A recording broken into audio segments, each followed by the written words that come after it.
After yesterday's cold snap, I was shocked to the system. Yeah, no. Wasn't ready for it. We got down even colder this morning. Yesterday morning, we only got down to 40, and that seems warm compared to what took place this morning. We got down to 28 degrees officially at the Oklahoma City airport. Not a record. The record is 25, and it's the first time we've been this cold since April 9th, so 193 days ago.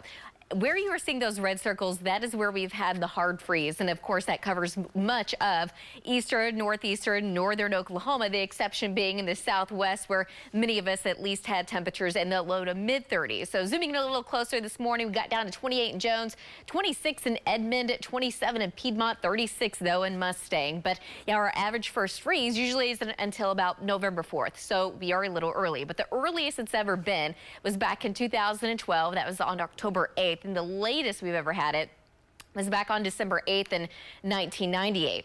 And here's the thing, although it was very cold this morning, we are not done with the warm weather just yet. Yes, this morning we got down to 28, but on Saturday, we're expected to see temperatures climb back into the mid 80s, and we should be in the 80s for at least a couple of days.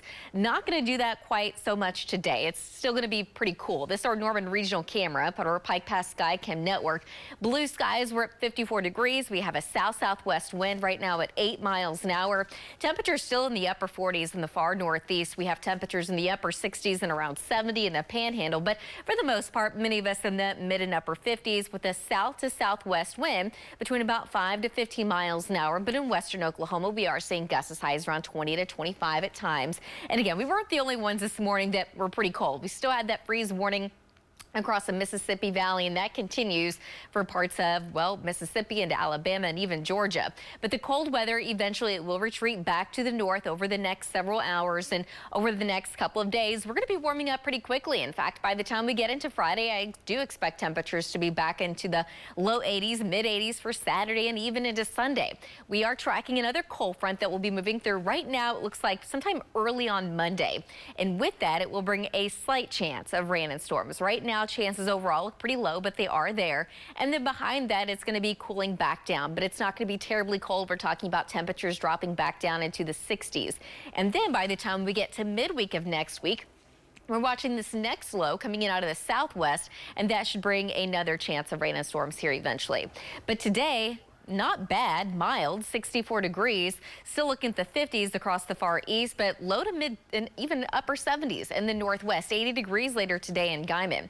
Tonight, we're going to have a weak front move through. We're not really a true cold front. It will bring a wind shift, but temperatures tomorrow aren't going to be any colder. So tonight, dropping down to 38 degrees in Oklahoma City, about 36 in Enid, 40 in Woodward and Alba, 42 degrees tonight in Ardmore. And then tomorrow afternoon, despite a north wind between 5 to 10, we should be warming up into the upper 70s. Mid and upper 70s also across the western half of the state and off to the east. We're talking about the low 70s. But on Friday, now we've got a south wind between 15 to 25 with a high of 84 degrees. In Oklahoma City, 86 in Alba, 85 in Altus, 84 in Hobart, and 85 degrees in Lawton. And of course, this weekend we did have a pretty decent rain, but it didn't necessarily put an end to the drought. We still have a big drought, so we're going to have to watch that fire threat, not only Friday, but Saturday into Sunday as well. Look at those winds. We're talking about on Sunday, a south wind between 25 to 35 miles an hour. That's going to be the windiest day until we can finally get that cold front to move in. But again, that cold front moving in is only going to bring a slight chance of rain, so we really don't see a whole lot of rain in our future, at least as of right now, but some pretty big temperature swings, that's for sure.